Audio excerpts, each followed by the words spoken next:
Going way back to the heart of the Victorian era. But I promise you, this is not going to be your typical stuffy, reserved classic. Not at all. We are tackling Charlotte Bronte's Jane Eyre. And it is. It's just a monumental book, an absolute lightning rod. It really is. And, if you need that one hook, that one sentence to understand why this book was such a grenade lobbed into Victorian society, it's this. Okay.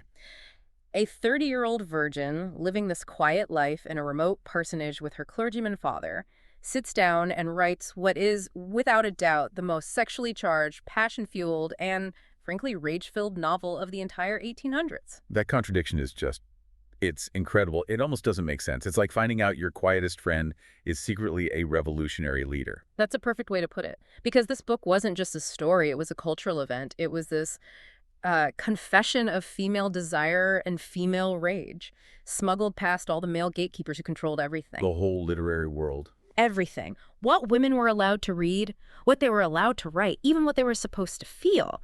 So our mission today really is to unpack how Brontë built this perfect disguise. A Currer Bell. The gender-neutral Currer Bell. And how she used that disguise to inject these genuinely radical ideas about passion and self-worth and female independence into a society that was absolutely not ready for them. And the proof is in what happened when they found out, right? Yeah. I mean, the shock when people realized Currer Bell was a woman, Charlotte Brontë. Yeah.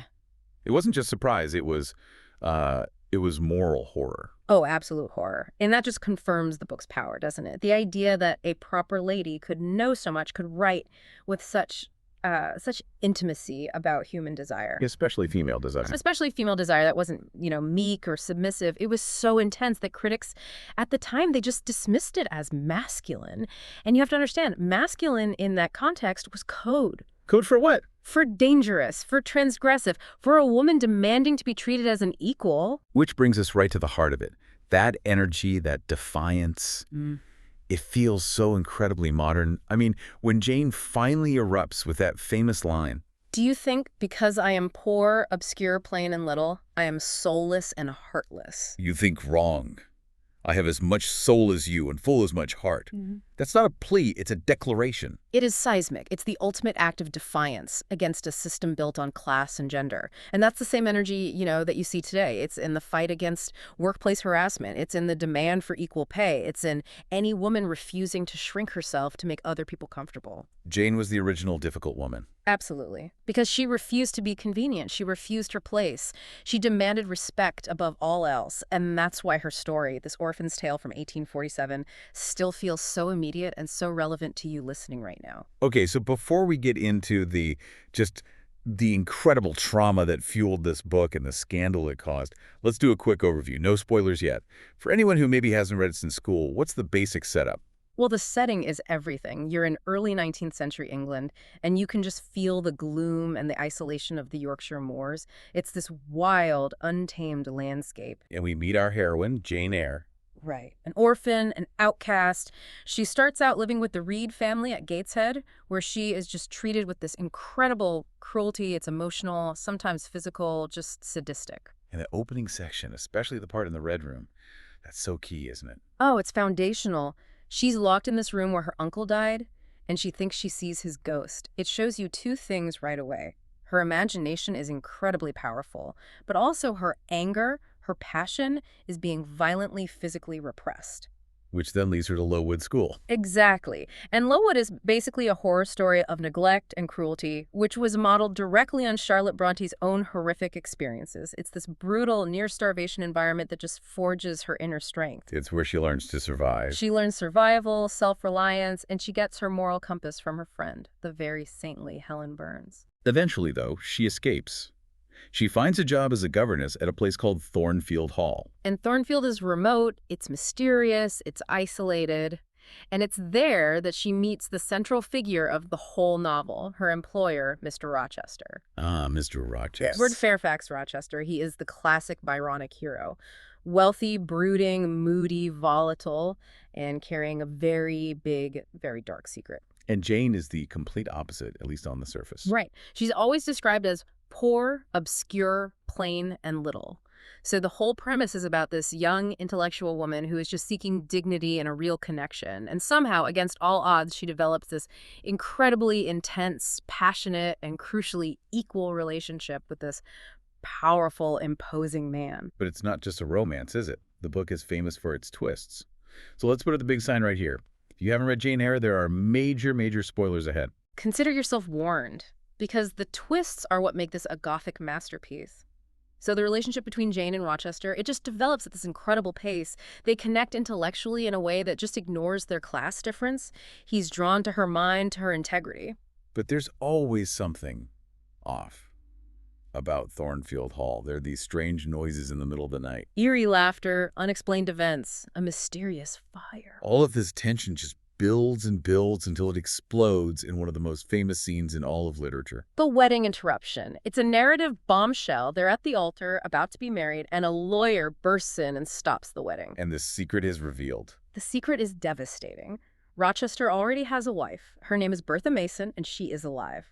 She is the so-called madwoman in the attic, locked away on the 3rd floor of Thornfield Hall. And Jane is faced with this impossible moral choice. Right. She finally has love, she has security, status, everything she's ever wanted. But it means becoming Rochester's mistress, which violates her deepest principles. And what she does next is what makes the book so radical. She leaves. She doesn't compromise. She doesn't rationalize it. She walks away from the only love she's ever known, choosing self-respect and near-certain poverty over security. It's this profound statement that her independence is completely non-negotiable. But that's not the end of the story. The actual ending is what really drives home this demand for equality. It really does. So Jane only comes back to Rochester much later, and only after 2 very specific, very calculated things happen that completely level the playing field. Okay, what are they? First, she inherits a fortune, £20,000 from an uncle. So she's not just getting by. She has total financial autonomy. She doesn't need a man for anything. And the second thing? Thornfield Hall burns to the ground. Bertha starts the fire. And in the process of trying to save her, Rochester is horribly injured. He loses his sight and one of his hands. So he's stripped of his physical power, his patriarchal dominance. He becomes vulnerable. Precisely. It ensures that when they reunite, it's as absolute equals. She is financially free and chooses him out of love, not need. And he is physically dependent on her. Their marriage becomes a true partnership built on mutual need and respect. That demand for absolute equality makes so much more sense when you look at the life of Charlotte Brontë herself. The humiliation, the struggle. Let's get into that. How did she pull this whole thing off? I mean, she had to be so careful, so methodical.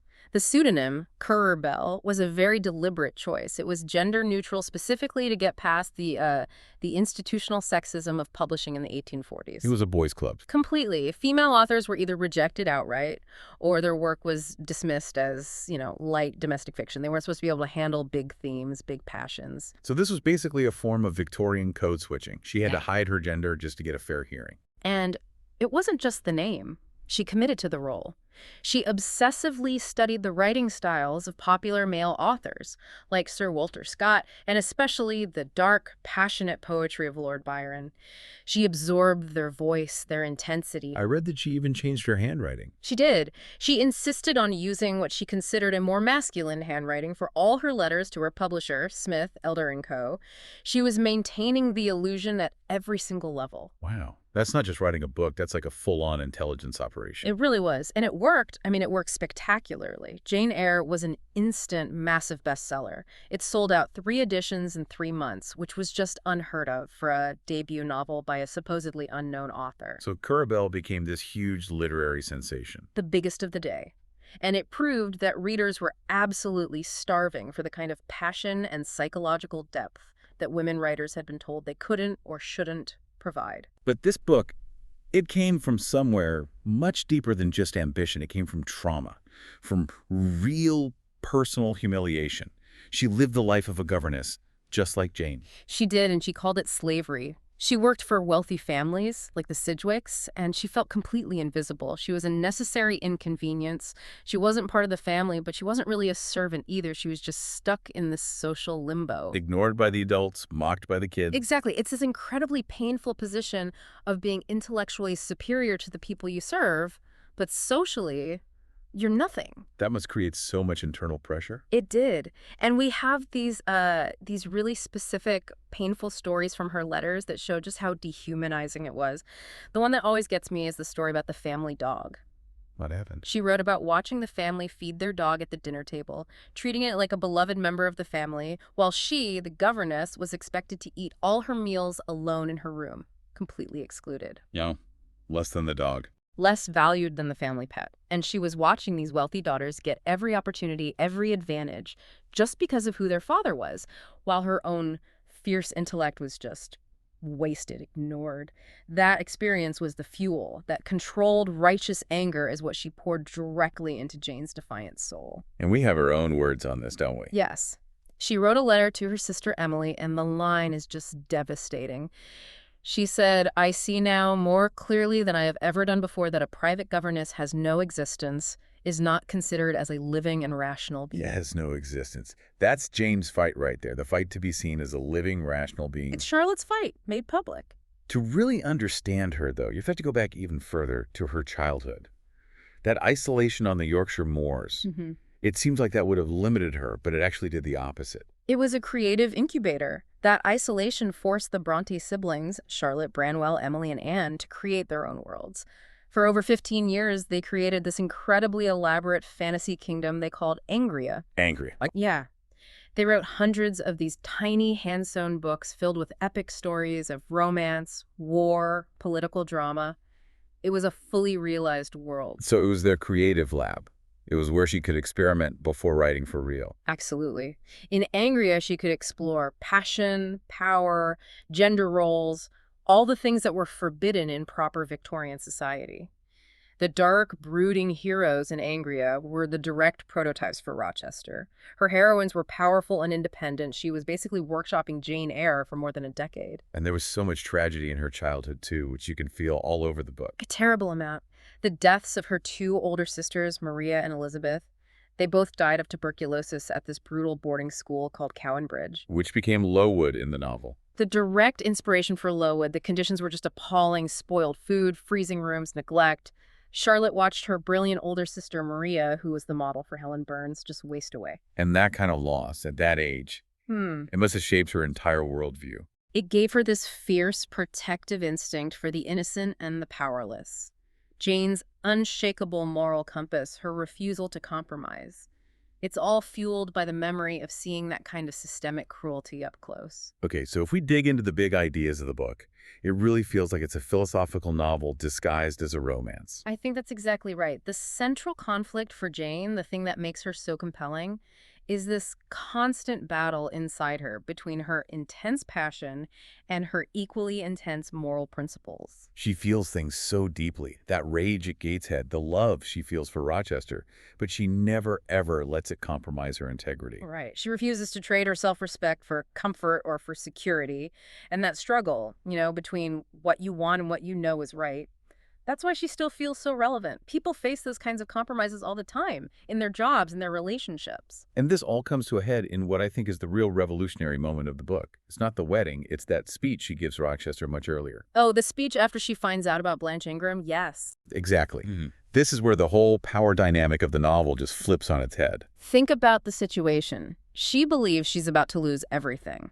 Her job, her home, the man she loves, and a typical Victorian heroine would have just dissolved into tears. But Jane doesn't. She confronts him, not as an employee, but as a human being. She uses logic and rhetoric as her weapons. The famous quote, "Do you think because I am poor, obscure, plain, and little, I am soulless and heartless, you think wrong?" I mean, the sheer force of that. Can you imagine?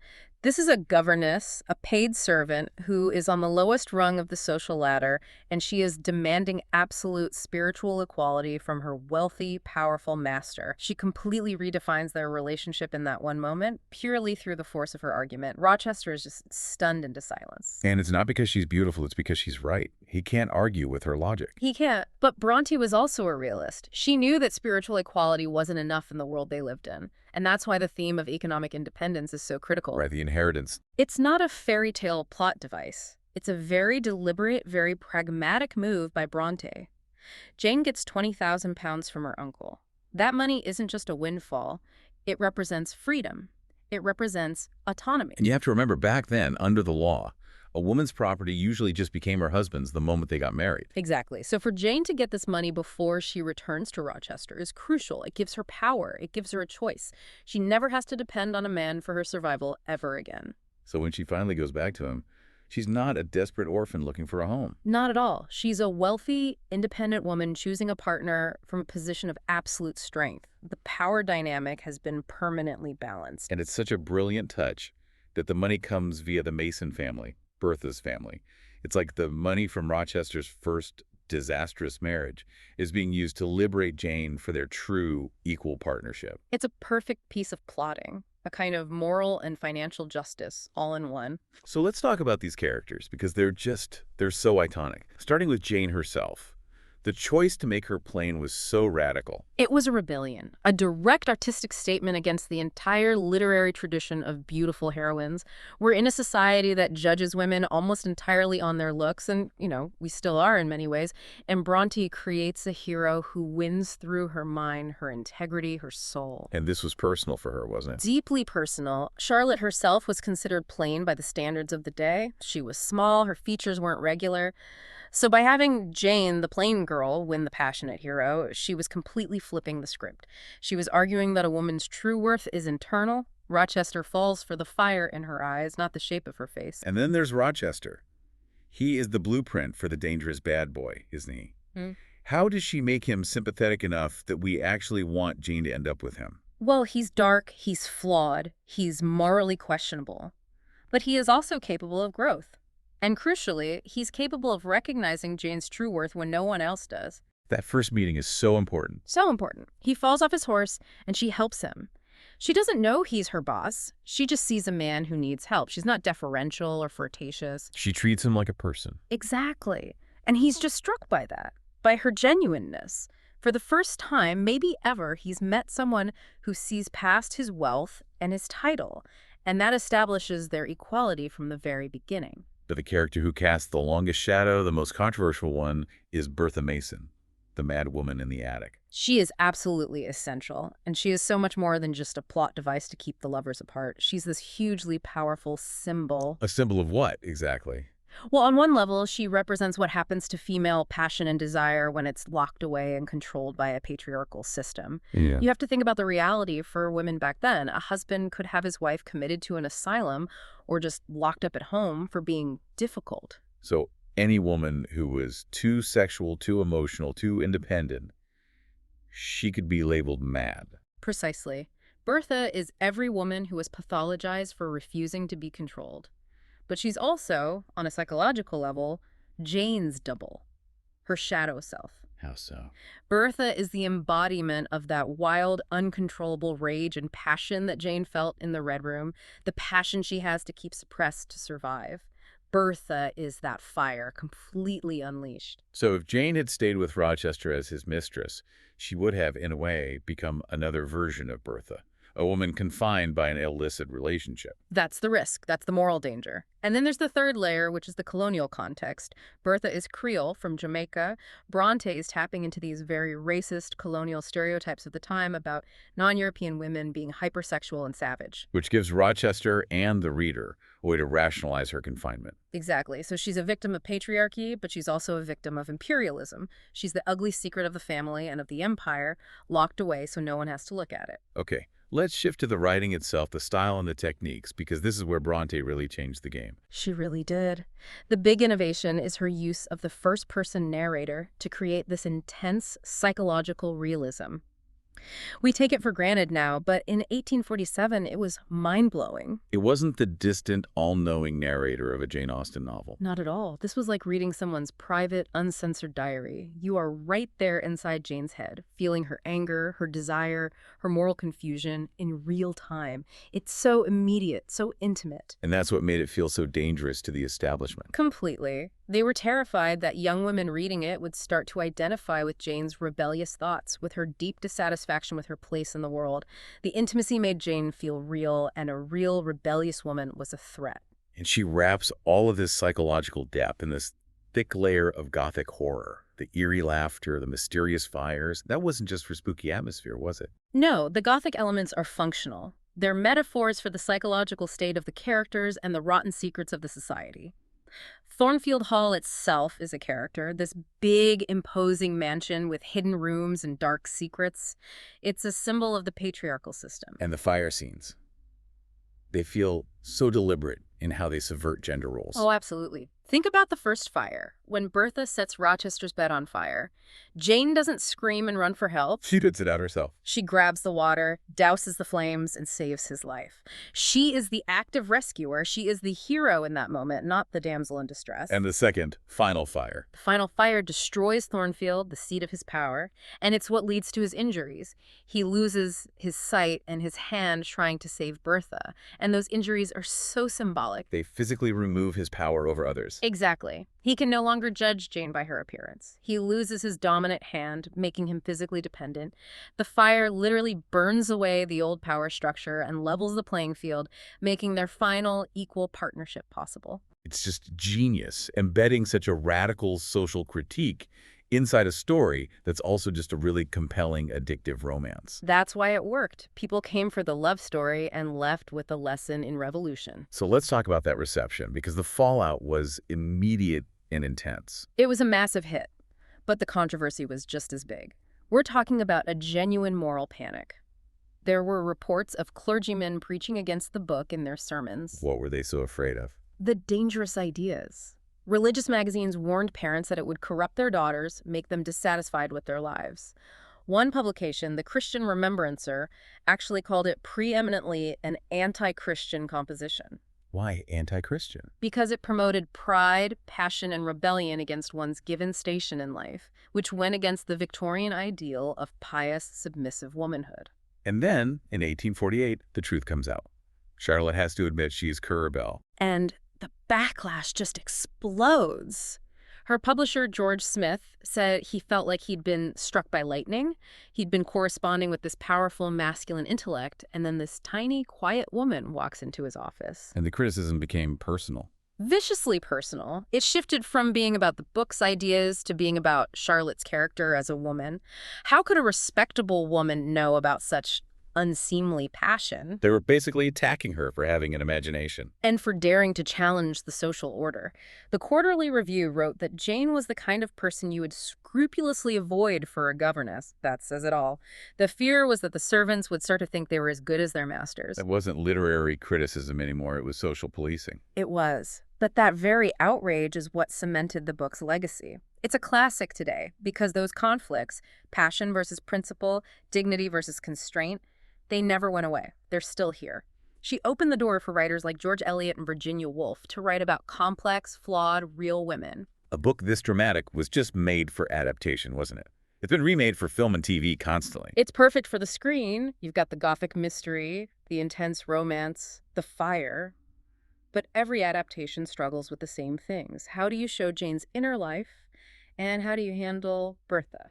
And they always cast beautiful actresses to play the plain Jane Eyre. They almost always do, and it kind of misses the point, doesn't it? Their connection isn't about physical attraction, it's about this meeting of minds, of souls. The adaptations also tend to rush the ending, I think. They do. They often gloss over that period where Jane is on her own, starving, but finding her independence. But for Brontë, that part was non-negotiable. Jane had to achieve her own financial freedom before she could return to Rochester as a true equal. And the book's influence goes so far beyond just remakes. Oh, absolutely. I mean, on one hand, it created the template for a huge chunk of the modern romance genre, the brooding hero, the intelligent heroine. But it's also had this huge literary conversation built around it. You're talking about books like Wide Sargasso Sea. Exactly. Jean Rey's novel from the 1960s, which is a prequel that tells Bertha's story from her perspective. It gives a voice to the madwoman, reclaims her from the attic. That's the sign of a truly great work of art, that it inspires other artists to talk back to it, to challenge it, for generations. So it's not a static classic, it's part of an ongoing conversation about gender, colonialism, power. And identity. The question Jane is always asking, who am I, separate from my job, my looks, my social class? That's the question every person still has to ask themselves. She proved that the inner life of one obscure woman could contain universal truths. As we start to wrap this up, we have to talk about the personal tragedy that followed Charlotte Brontë's success. It's just heartbreaking. It's an almost unbelievably sad story. Within just 8 months of Jane Eyre being published and becoming this massive success, she lost everyone. All three of her remaining siblings died. Her brother Branwell first. Yes, from alcohol and opium addiction.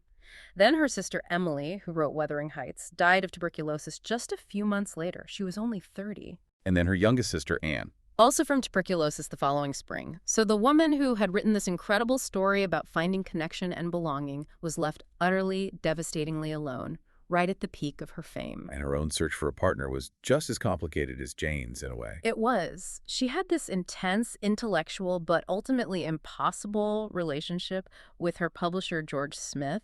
But in the end, she found something quieter. Her marriage to Arthur Bell Nichols. Her father's curate.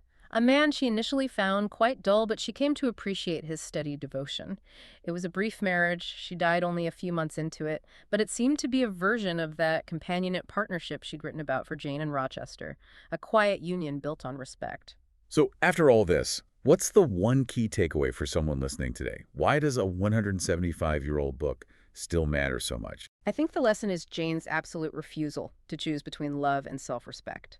She's offered everything she's ever wanted, but on terms that would compromise her soul, and she says no. She walks away.